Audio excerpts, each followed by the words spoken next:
I'm done, Ethan. Ow. Her voice cut through the silence like glass shattering. I froze halfway through packing the last of my presentation slides. What do you mean, done? I asked, staring at her reflection in the window. Lila didn't turn around. You're chasing dreams that will never happen. I can't keep pretending I believe in you. I laughed, though it sounded more like a cough. Pretending? You said we'd build this together. I said a lot of things, she interrupted. But I'm tired, Ethan. You're not the man I thought you'd become. Her words stung worse than any failure.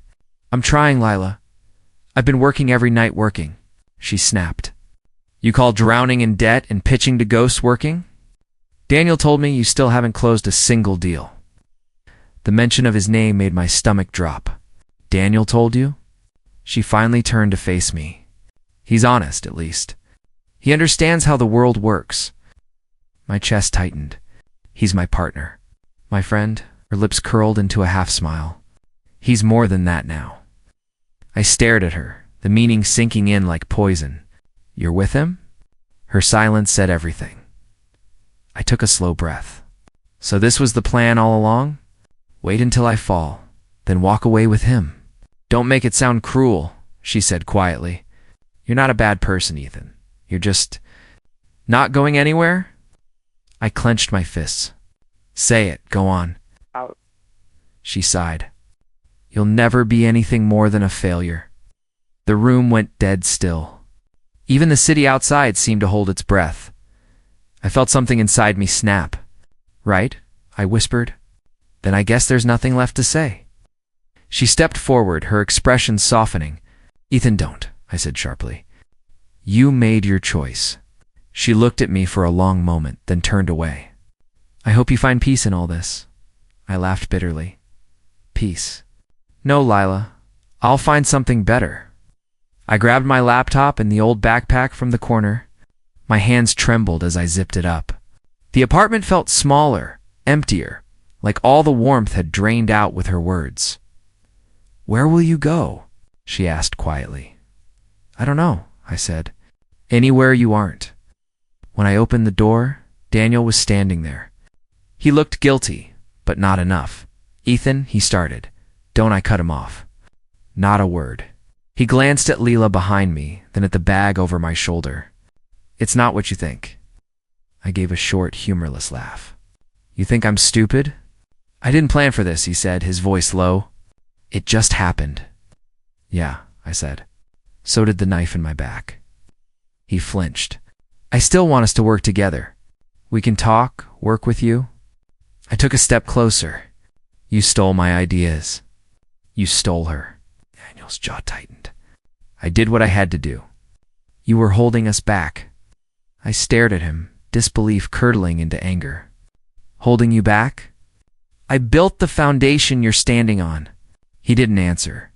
The silence stretched, thick and heavy. Finally, I pushed past him and walked into the hallway. My footsteps echoed against the concrete floor, steady but hollow. Ethan, Lila called from the doorway. Don't make this harder. I turned once, just once. You already did. The elevator doors closed between us. When I reached the street, the cold air hit me like punishment. The city lights blurred as I walked, my vision burning. I didn't know if it was anger or heartbreak, or both. I found a bench near the old bus stop and sat there. Staring at the flickering street lamp, my hands shook as I opened my laptop. Her photo was still my wallpaper, smiling, hopeful, back when she still believed in me. I deleted it. For a while I just sat there, listening to the traffic. I thought about everything I'd lost: my partner, my love, my home. Then I thought about her words. You'll never be anything more than a failure. They echoed in my head like a curse. And then, like a challenge, I whispered to the empty street. You're wrong, Lila. One day you'll see my name on every screen in this city. And when that day comes, I hope you remember exactly what you said. The wind picked up, carrying my voice into the night. That was the night something inside me died. And something else was born? Asterisk.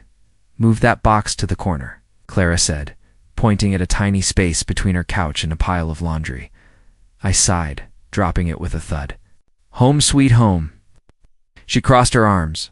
Don't get sarcastic. You're lucky I even have space for you. I know, I muttered, rubbing the back of my neck. I'll only stay until I get back on my feet. You said that last time you got fired, she reminded me.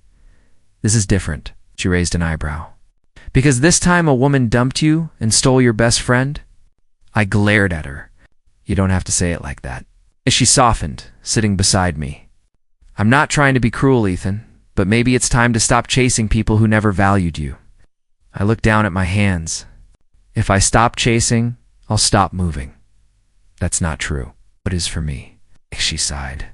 You're going to burn out. Then I'll burn brighter before I do, I said quietly. She shook her head. You sound just like Dad.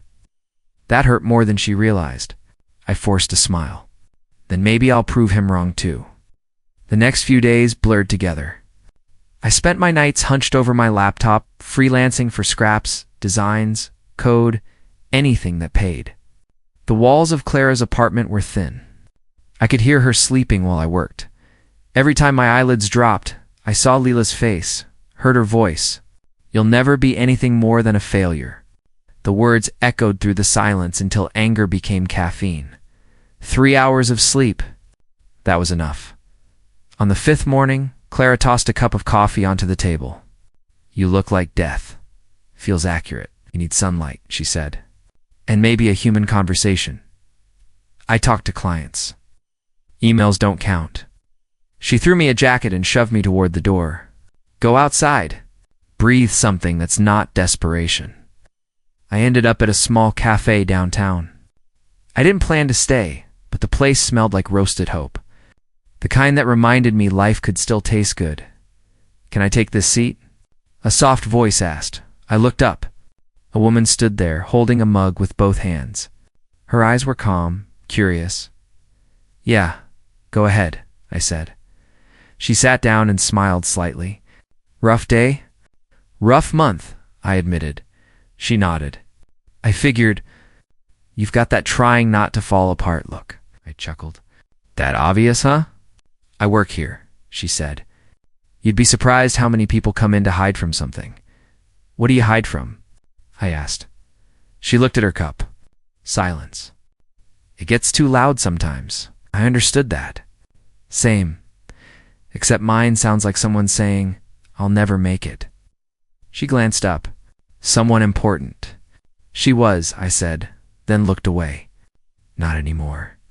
For a moment, neither of us spoke. The cafe buzzed with low chatter, spoons clinking against porcelain. You still showed up, though, she said. Most people stop trying when they're hurt. Stopping isn't an option, I said. If I quit now, then she's right. She smiled faintly. Then don't quit. Just change what you're fighting for. I frowned. What does that mean?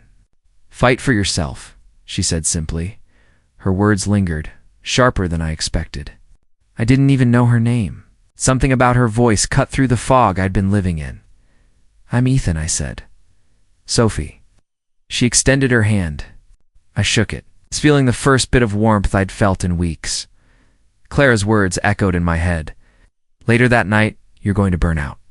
Maybe she was right. But as I opened my laptop again, Sophie's voice pushed through the exhaustion. Fight for yourself. I whispered it under my breath. Letting the phrase settle into my bones. Maybe I didn't need revenge to move forward. Maybe I just needed proof that I could. And maybe, just maybe, I wasn't starting over.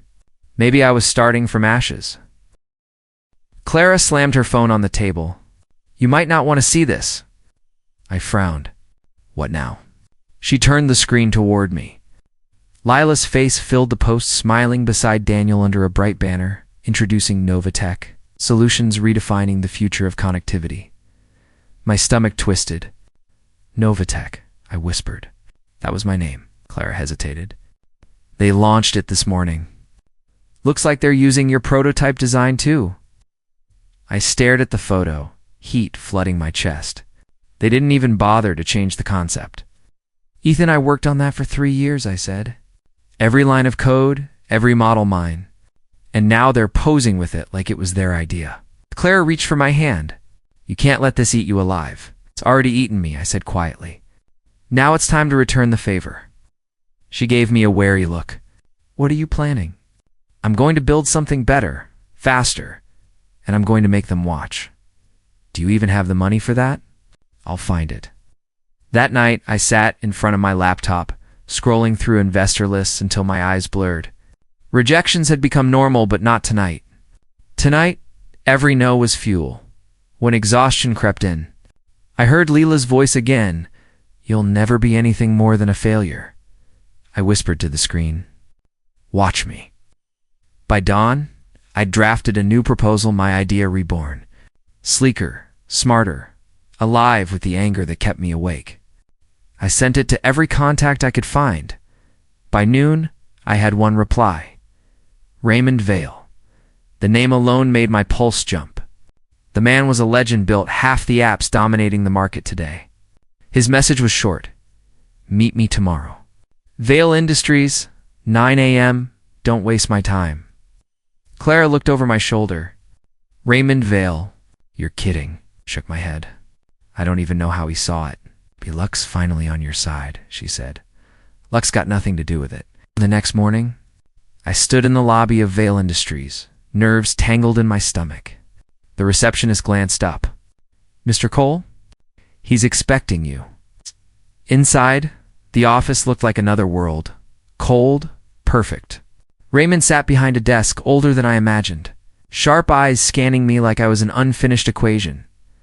Ethan Cole, he said. The man whose work got stolen by his friends. You heard about that? Everyone did. The startup community loves gossip more than innovation. I clenched my jaw. Then you know why I'm here? He gestured to the seat across from him. Tell me. I sat down, forcing my voice to stay steady. I'm not here to prove myself to them. I'm here to prove them wrong. For a moment, he said nothing. Then, slowly, a smile tugged at the corner of his mouth. Good. Pride burns out fast. But spite. He leaned back. That lasts. I met his gaze. So, will you help me? He chuckled softly. That depends. What makes you different from the other desperate dreamers who walk in here? Because I've already lost everything, I said. There's nothing left to fear. He nodded once. Fair answer. Slid a folder across the desk. You've got 1 week to build a demo. If it impresses me, I'll fund you. If it doesn't, I'll forget your name. 1 week. I repeated. That's all it takes to change a life, he said. When I stood to leave, he added, Ethan, build something they'll beg to be part of. I paused at the door, the words sinking deep. I will. Walking out of Vale Industries, the sun hit my face, sharp and bright. For the first time since Lila left, the anger didn't hurt, it burned clean. This wasn't about her anymore. It was about me. The spark had finally caught fire. Asterisk. I'm sorry, Ethan. It's a no from us. The line went dead before I could respond. I stared at my phone, the word no burning through the static in my head. Another rejection. Fourth one this week. Clara peeked from the hallway. Bad news again? Same story, I muttered. Too risky. Too personal. Too emotional, she frowned. Maybe take a break. I don't have time for breaks, I snapped. Then, softer, sorry, I just can't stop now. She hesitated. Don't lose yourself trying to prove something, I forced a tired smile. It's too late for that. By midnight, the room was dark, except for the glow of my laptop. My code scrolled across the screen like an endless heartbeat, steady, mechanical, fragile. I'd poured everything into this. My hope, my anger, my need to show them all. Then the screen flickered. No, I whispered. The cursor froze. A warning popped up, system error. File corrupted. My pulse spiked. No, don't do this to me. I slammed the keys. Nothing. The screen went black. I stared at it, my reflection faint and broken in the glass. The anger came fast, loud, hot, unstoppable. I grabbed the laptop and threw it against the wall. It shattered with a sharp crack. The sound echoed through the apartment. I sank to the floor, breathing hard. Pieces of plastic and glass glittered around me like fallen stars. All the weeks of work, gone. Everything I'd built gone. Ethan. The voice was soft, careful. I looked up. Sophie stood in the doorway, holding a paper bag. Clara said you hadn't eaten. I wiped my face quickly. Perfect timing. Her eyes moved to the broken laptop. What happened? I killed it, I said flatly. She stepped closer. Why? Because it failed me, or because you failed yourself? The words hit harder than I wanted them to. I laughed bitterly. You think this is funny? No, she said. I think you're hurting. I'm not hurting, I lied. I'm just tired of losing. She knelt beside me, careful not to touch the glass. You're chasing ghosts, Ethan. You want revenge so badly, you're burning the parts of you worth saving. Shook my head. You don't get it. They took everything from me. Then why let them take what's left? She asked quietly. Her calmness made me angry, because I need them to feel what I felt. The betrayal, the shame, the failure. She looked at me for a long moment, sadness in her eyes. You don't need revenge to heal, I met her gaze. Then what do I need? Peace, she said simply. Peace doesn't pay back what they did. She sighed. Neither does destroying yourself. I looked away. It's easy for you to say. You haven't lost everything. Maybe not, she whispered. But I've watched someone lose themselves trying to win. Something in her voice cracked, then something real. But I couldn't ask. I was too numb. She stood slowly.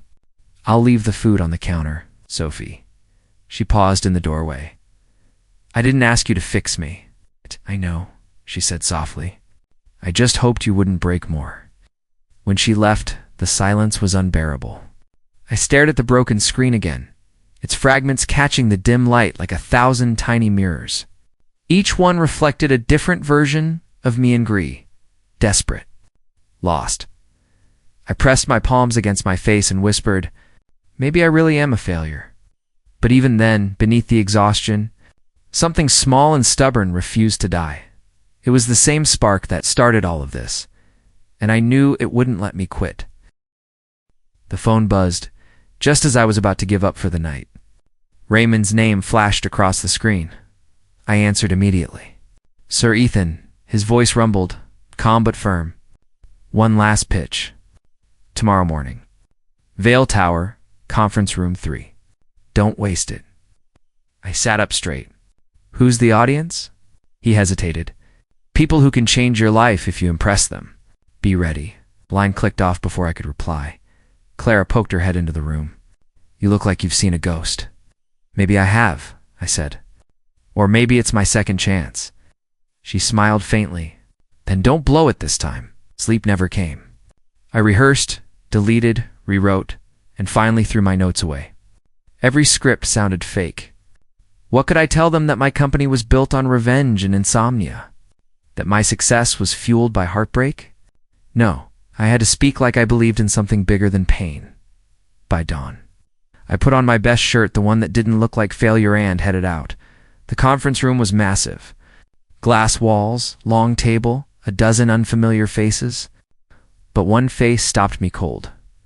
Jared, my old rival. He looked up from his folder and smirked. Didn't expect to see you here, Cole. Neither did I said, taking the seat across from him. Raymond entered then, suit sharp eyes sharper. Gentlemen, he said, this is Ethan Cole, the man with an idea worth listening to, if he can make us believe it. A few investors chuckled. One whispered, he's the guy who got betrayed, right? I caught it, ignored it, and stood. My palms were slick, my heart a drum. Good morning, I began. You've all seen numbers, charts, projections. I'm not here to give you that. A woman near the end frowned. Then what are you selling, Mr. Cole? I took a breath. I'm selling a second chance. For every person who's ever been told they're not enough. A ripple moved through the room. When my partners left me, I continued. They said I'd fail. They said I was too emotional, too naive, too small to make anything that mattered. Maybe they were right back then. But failure isn't final. It's a beginning. Jared leaned back. Nice speech. But emotion doesn't close deals. I looked straight at him. It does when it's honest. Said nothing. I clicked my prototype to the screen. This isn't just software. It's proof that resilience can outperform greed. My design focuses on accessibility tech that helps small creators compete with giants. No inflated costs, no shady contracts. An older man asked, "And what do you want from us?" "Partnership," I said, "not charity." Silence stretched. My chest tightened. Then Raymond spoke. "What's your goal, Ethan?" I met his eyes. "To prove them wrong?" He smiled faintly. "And if you do, then I'll build something they'll beg to be part of." Oh. A quiet murmur spread through the table. Someone whispered, "That's conviction." What? Then applause. Slow, cautious, but real. Raymond stood. "Ladies and gentlemen, I think we've heard enough." He turned to me. "Step outside, Mr. Cole." I waited in the hallway, every muscle wound tight. Jared came out minutes later, his smirk gone. "Congrats," he muttered. "Looks like you impressed them." I blinked. "Seriously?" He gave a short nod. "Raymond's signing you?" "Full funding." I exhaled shakily. "You're kidding." "Wish I was," he said, and walked off. Raymond followed soon after, contract folder in hand. "You earned it," he said, handing me the pen. My fingers trembled as I signed. When the ink dried, it hit me I'd done it. The biggest deal of my career? The deal that would crush Novatech overnight? Raymond clasped my shoulder. "Welcome to the real game, Ethan. Don't let success make you soft." "Won't," I said quietly. As I left the building, the city skyline glowed under the afternoon sun. My phone buzzed with notifications, news articles, congratulatory messages, even a trending tag. Hashtag Ethan Cole returns. I smiled for the first time in months. Her voice echoed in my memory. "You'll never be anything more than a failure." Not anymore, because the day she called me a failure was the day I closed my biggest deal. Asterisk, the first message came from Jared. A simple text. "Turn on the news." I did. And there it was, Leela and Daniel's company, Novatech. Plastered across every headline. Fraud allegations shake rising startup. Investors withdraw after leaked financial report. My chest tightened as I watched them on screen. Daniel's smile looked forced. Lila's eyes darted around like she was trapped. I called Jared immediately. "What did you do?" He chuckled. "You should be asking what you did, Cole. Don't play games. Relax. I just sent the report you accidentally left on my desk." His tone dripped with irony. "Consider it karma." Swallowed hard. "You leaked it?" "I just made sure the right people saw the truth," he said. "You built something real. They built a lie. Don't feel guilty for pulling off the mask." "I didn't mean for it to go public like this." "You didn't stop it either," he said before hanging up. I stared at the blank screen. He was right. I hadn't stopped it. Later that afternoon, Clara burst into my office, phone in hand. "Ethan, they're finished. Every investor's pulling out, I know. Don't you feel happy?" She asked, almost whispering, "I should, but you don't." I leaned back, rubbing my temples. I thought revenge would taste sweeter. She frowned. "You spent months chasing this, I know." My voice came out quieter than I intended. "But watching them break doesn't fix what they broke in me." Her expression softened. "Maybe because this isn't healing. It's just payback." I didn't answer. That night I scrolled through my feed again. Headlines everywhere. Daniel blaming Lila. Lila crying on camera. Their team quitting one by one. A video thumbnail caught my eye. Lila at a press conference. I clicked it before I could stop myself. "Daniel betrayed me," she said, voice shaking. "I didn't know about the falsified reports. I trusted him completely." I laughed bitterly. "Now you know how it feels." Sophie texted me then. "You seeing this?" "Yeah. You okay?" I typed, deleted, then typed again. "Not sure." A few minutes later, she called. "You sound like someone who just lost." "Not one," she said softly. "I thought seeing them fall would free me," I admitted. "But it just feels empty."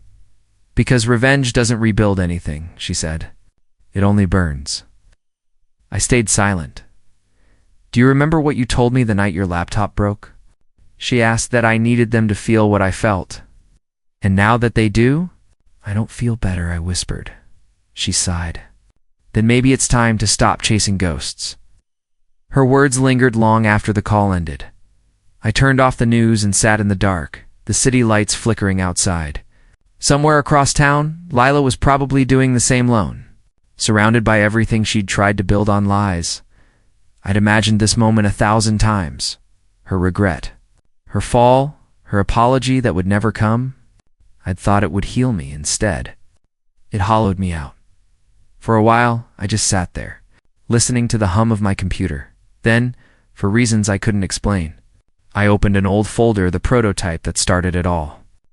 Our first design, the one we built when we still believed in each other. I stared at the lines of code and whispered, "You could have just believed in me, Lila." Silence answered back. Outside, thunder rolled, and I realized something. I'd won. But the victory didn't feel like triumph. It felt like ashes. Maybe revenge had its price after all. Clara's voice buzzed through the intercom. "Ethan, someone's here to see you." "I'm busy," I said without looking up. "She says it's urgent." "Who?" A pause. "Lila." My hand froze above the keyboard. For a moment, all I heard was my own heartbeat. "Send her up." The elevator doors opened a minute later. When she stepped out, I barely recognized her. Lala my Laluk, smaller somehow. Her eyes were hollow, makeup smudged like she hadn't slept in days. "Hi," she whispered. I leaned back in my chair. "You look different?" "I haven't been okay," she said, voice cracking. "Can we talk? About what?" "Everything." I motioned to the chair across from me. "Go ahead." She sat, fidgeting with the hem of her coat. "I know you've seen the news. Daniel, he ruined everything. He took the investors' money and disappeared." "I lost everything, Ethan." I kept my tone even. "That's rough." Her eyes filled with tears. "I swear I didn't, Lila," I said quietly. "You lied too. Maybe not with numbers, but with promises." She flinched. "I know." "Peace," said things I can't take back. "I hurt you, and now I'm paying for it." Walking to the window. The skyline looked sharper than usual, cold against the glass. "You called me a failure." She swallowed hard. "I was angry, scared. Daniel told me you'd drag us down. I believed him, because it was easier than believing in me." Silence. Just her breathing, shaky, uneven. She finally whispered, "I'm sorry." Turned. "You're sorry because you lost? Or because you see me standing where you thought I'd never be?" Her eyes met mine, wet and desperate. "Because I was wrong about you. You were always the better one." I almost laughed, but it came out as a sigh. "No, Lila, I wasn't better. I was just broken enough to fight harder." She rose slowly, clutching her bag like it was the only thing keeping her steady. "Can't we start over? Maybe not as lovers, but no." The word came out before I could stop it. "You and I are different people now. You taught me what I needed to learn." "What did I teach you?" she asked, voice trembling. "That sometimes the people you trust most are the ones who destroy you. And that forgiveness isn't always about saying it's okay. It's about moving on without needing an apology." Now tears slipped down her face. "I didn't come here for pity." "Good," I said, stepping closer, "because I don't have any left." She tried to speak, but her voice broke. "You really hate me, don't you?" I shook my head. "No, I don't hate you anymore. I just don't care the way I used to." Her lip quivered. "Then what am I supposed to do now?" I met her gaze one last time. "Figure it out like I had to." I walked past her, leaving her standing in the lobby as the elevator doors closed behind me. Through the gap, I caught one final glimpse. Leela crying quietly, shoulders trembling, completely undone. For years, I dreamed of this moment. Of her regret, my triumph, but all I felt was tired. Asterisk. The phone rang just past midnight. Unknown number. I almost ignored it, but something in me hesitated. "Hello." Pause. Then a shaky voice I hadn't heard in over a year. Ethan, it's me. I froze. Daniel. Yeah, his breath hitched. Please don't hang up. I didn't speak. I just waited. She left me, he said finally. Lila. She took what little we had left and disappeared. I sat down slowly. That's ironic. I deserve that, he muttered. But please. I'm not calling for pity. I just don't know where else to go. I leaned back, staring at the ceiling. You could try the truth. Start there. He let out a bitter laugh. The truth. The truth is I ruined everything. I used you, betrayed you, and thought I'd won. But now I can't even look at myself. Should have thought of that before stabbing me in the back, I said quietly. I know, he said. I've replayed it every night. The deal, the lies, the way I treated you. I thought money would fix everything. Turns out, it only made me emptier. I said nothing. The silence stretched between us, thick with years of unspoken regret. Finally, he whispered, I saw your interview. You did it, man. You really made it. Yeah, I said. Without you. He laughed weakly. Guess I was wrong about you too. You were, I said flatly. He hesitated. Ethan, I'm broke. I have nothing. Please, just a little help. Alone? Maybe a reference, anything? I closed my eyes. For a split second, I saw us years ago, two kids with dreams, laughing in our tiny office, talking about changing the world. Then I saw the look on his face the day he sided with Lila, the way he twisted the knife and smiled while doing it. I opened my eyes.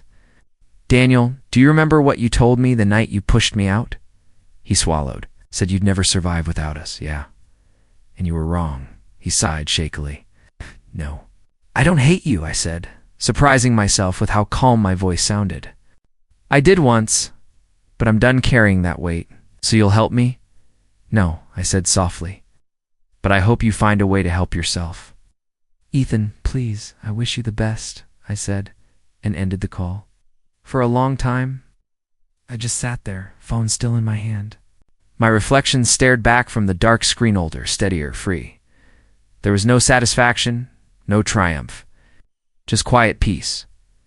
I placed the phone down and whispered to no one, where even now. Out. The night outside felt lighter somehow, like the world had exhaled with me.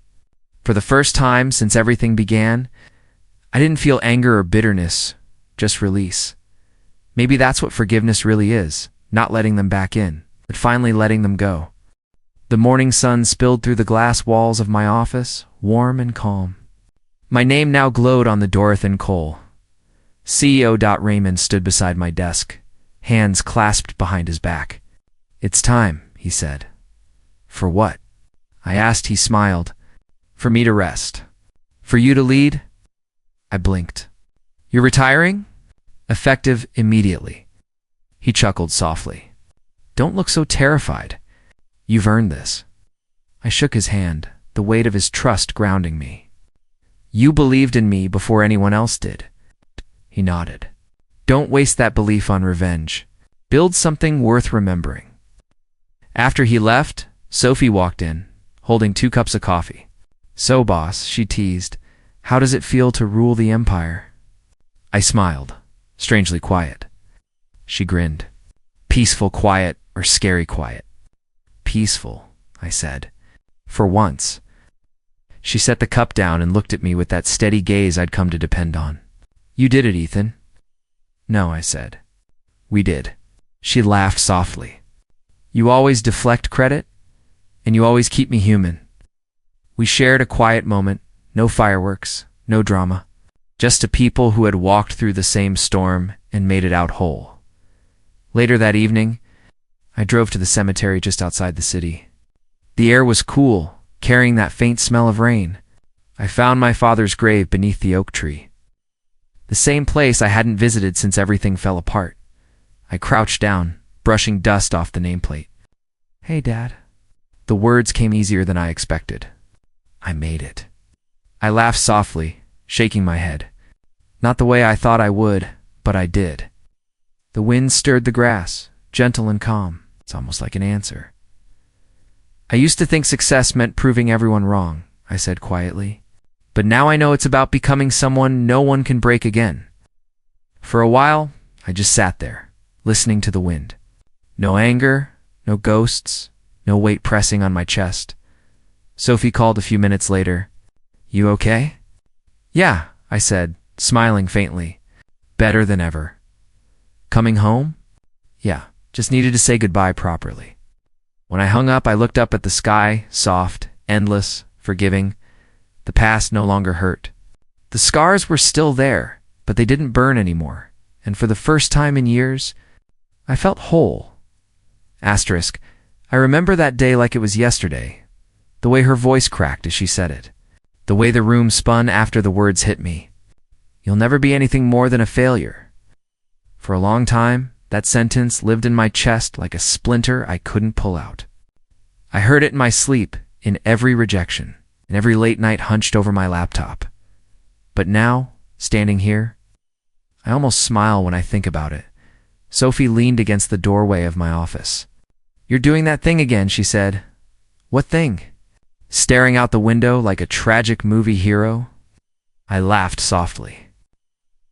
"I guess I'm just thinking about how it started." "The betrayal?" she asked. "Yeah." I turned back toward the skyline. That moment used to define me. Now it reminds me how far I've come. She crossed her arms, teasing. "You should send her a thank you card," I chuckled. "Maybe I already did, just in my own way." She tilted her head. "Would you change anything if you could?" I thought about it for a second. No. The pain was necessary. Without it, I wouldn't be me. Sophie smiled gently. "Then I guess she did you a favor." "Yeah," I said quietly. "In the worst, best way possible." We stood there for a moment, the city below us buzzing with life. My company's name gleamed across a neighboring building, proof that failure was never the end. It's just a beginning in disguise. Sophie stepped closer. "You've come a long way, Ethan. So have you," I said. "Maybe, but you're the one who turned heartbreak into an empire." I smiled faintly. "No, I just stopped letting it own me," she grinned. "Poetic." "Honest," I replied. After she left, I stayed by the window. The city lights flickered like constellations below. Somewhere out there, Lila was living a different story, one that no longer had anything to do with mine. I whispered into the quiet. "Thank you, Lila." It wasn't sarcasm or bitterness, just truth. Her betrayal broke me open. But in the cracks, I found something stronger than love or revenge. I found myself. The world outside moved on. So did I. The day she called me a failure was the day everything ended, and the day everything began.